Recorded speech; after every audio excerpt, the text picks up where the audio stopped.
Hi, third graders. Our first book of the day together this week.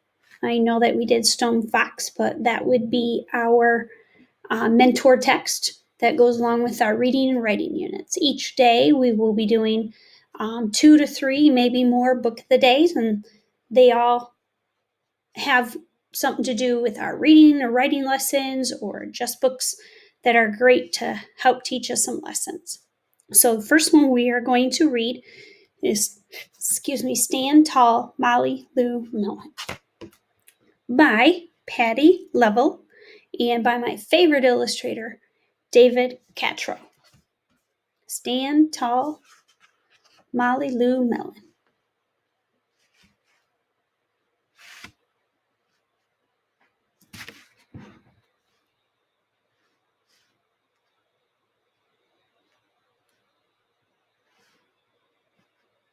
Try to straighten it, trying to get better at this. It's a little straight for you. All right, Molly Lou Melon stood just taller than her dog and was the shortest girl in the first grade. She didn't mind. Her grandma had told her, "Walk as proudly as you can, and the world will look up to you."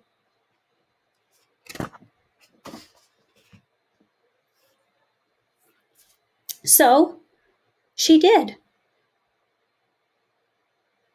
And I love that.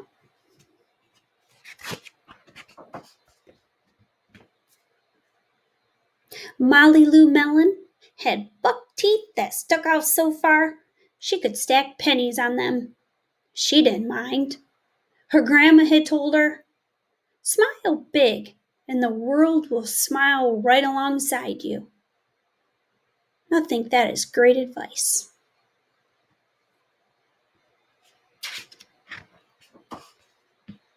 So she did. Love her.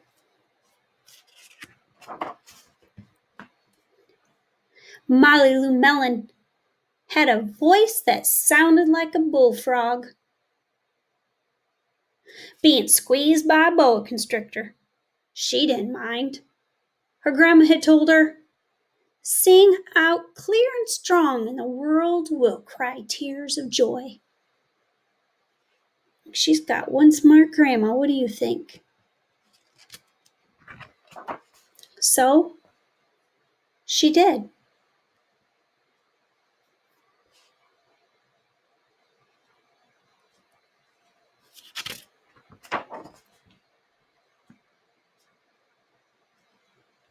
Molly Lou Melon was often fumble-fingered.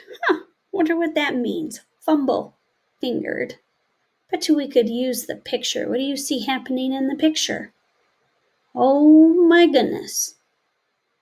Right off to the side there, she's carrying them, and then all of a sudden everything falls and breaks.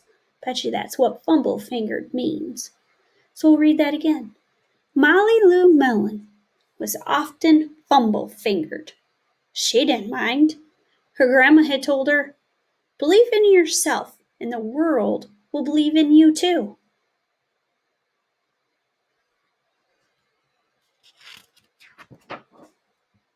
So she did. Man, do we learn a lot about Molly Lou Melon. It's about how much courage that takes to be up on a wire like that, even thinking about juggling.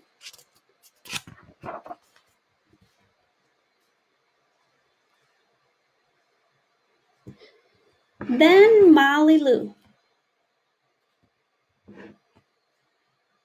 moved to a new town.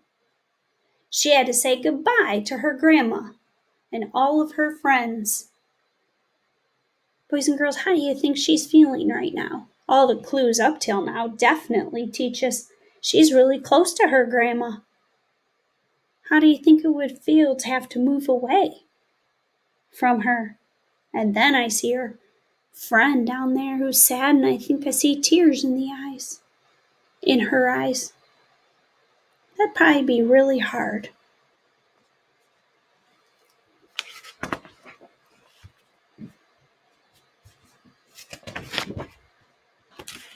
So she had to say goodbye to her grandma and all her friends and start in a new school.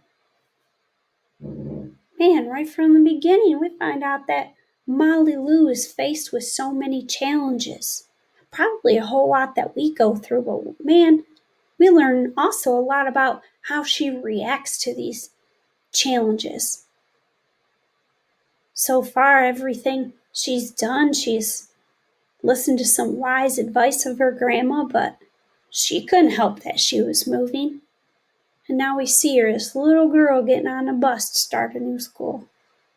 She's one brave little girl.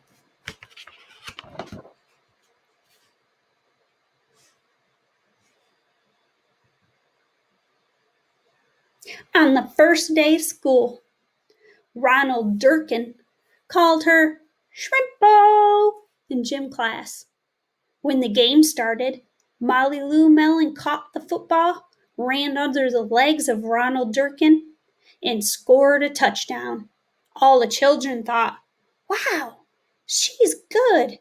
And Ronald Durkin felt very foolish.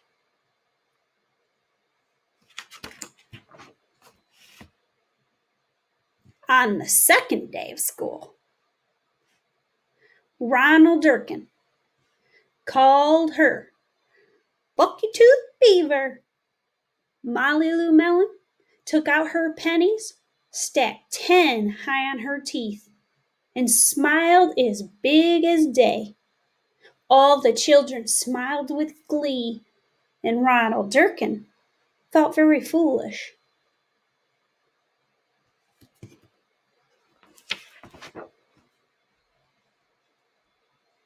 On the third day of school, Ronald Durkin said, You sound like a sick duck. Honk, honk. Molly Lou Melon sang out a quack so clear and strong that it made Ronald Durkin somersault backwards, hit his head, and have to go to the nurse. All the children cried with joy to be free of Ronald Durkin for the rest of the afternoon, and Ronald Durkin felt very foolish.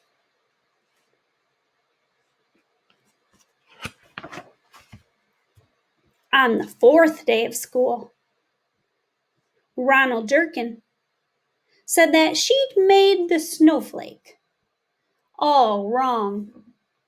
But Molly Lou Melon opened up her paper and revealed the most beautiful snowflake of all.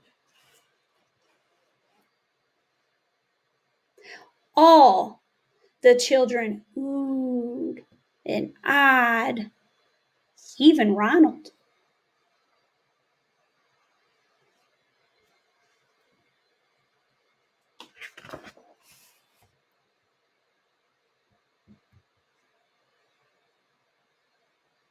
On the fifth day of school, Ronald Durkin brought Molly Lou Melon a stacking penny for her tooth and smiled at her. What happened there? Ronald Durkin, I think he's changed a little bit.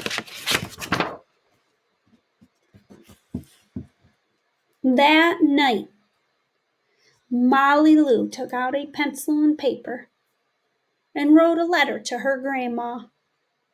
Dear Grandma, I wanted to tell you that everything you told me was exactly right. Love, Molly Lou Melon. And that was Stand Tall, Molly Lou Melon.